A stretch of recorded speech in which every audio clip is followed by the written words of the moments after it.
যদি এরা যদি কৃষিতে আসে, আমার মতে কৃষিটা আরও আধুনিক হবে। যেমন আপনি দেখেন চায়নাতে, বিভিন্ন দেশে কিন্তু কৃষি প্রধান দেশ, তাদের টেকনোলজি আছে। আমরা কি করি? আমরা সবাই শহরমুখী হই, চাকরির দিকে ঘুরি। আমরা যদি চাকরি না করে একটা খামার তৈরি করতে পারি। আপনি একটা জিনিস দেখেন, আপনি একটা মানুষের অনার্স পড়তে পড়তে তার 25 বছর পর্যন্ত, অনার্স মাস্টার্স কমপ্লিট করতে তার 25 বছর চলে যায়। এই 25 বছর যদি আপনারা ইন্টার হচ্ছে 18 পর্যন্ত, 18 পরে ইন্টার, এই ইন্টারের পরে যদি আপনারা অ্যাগ্রোর দিকে ঝোঁকেন, কৃষির দিকে ঝোঁকেন, এই 5টা বছর 4টা বছর, আমি বলবো 4টা বছর আপনারা আপনার জায়গাটা তৈরি করে নিতে পারবেন।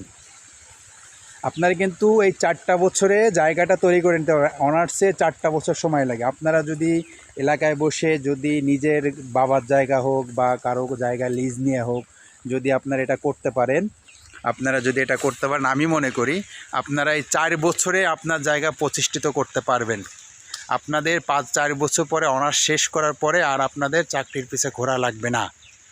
আপনারা 5টা বছরকে পরিশ্রম হিসেবে নেন, কারণ অনার্স করার জন্য কলেজ বেশি করা লাগে না। আপনারা যারা গ্রামে থাকেন, তারা যদি শহরমুখী না হয়ে, যদি নিজের জায়গা হোক বা বর্গা নিয়ে হোক, যদি কৃষিকাজের দিকে যদি যান, আবার গ্যাপ দিয়ে নিয়ে যদি আপনারা সেই কাজটা যদি করতে পারেন, তাহলে আমার মনে হয় আপনাদেরকে আর চাকরির পিছনে ঘোরা লাগবে না। তা আমি চাকরির পাশাপাশি এটা করার চেষ্টা করতেছি, যদি আল্লাহ তাআলা যদি। তা আপনারা সবাই যার যার জায়গায় বলেন, যার যার বলেন, একটু চেষ্টা করবেন যে কৃষিটাকে প্রাধান্য দেওয়ার জন্য, এগ্রো খামারের দিকে ঝুঁকতে। আপনারা বড় করে না, ছোট করে শুরু করেন। কেউ 5টা ছাগল দিয়ে করতে পারেন, কেউ 2টা গরু দিয়ে করতে পারেন। আর শিক্ষিতরা এগিয়ে আসবে, একটা সময় শিক্ষিতরা এগিয়ে আসবে। এটা আমরাও চাই। আমরা ঘাস কাটতেছি, এই যে ঘাস, পানিতে যে ঘাসটা হয়েছে, এটা আপনার জার্মান ঘাসটা একটা সুবিধা আছে, বন্যায় যত পানি হবে তত ঘাস বড় হবে, ঘাস কিন্তু তলাবে না।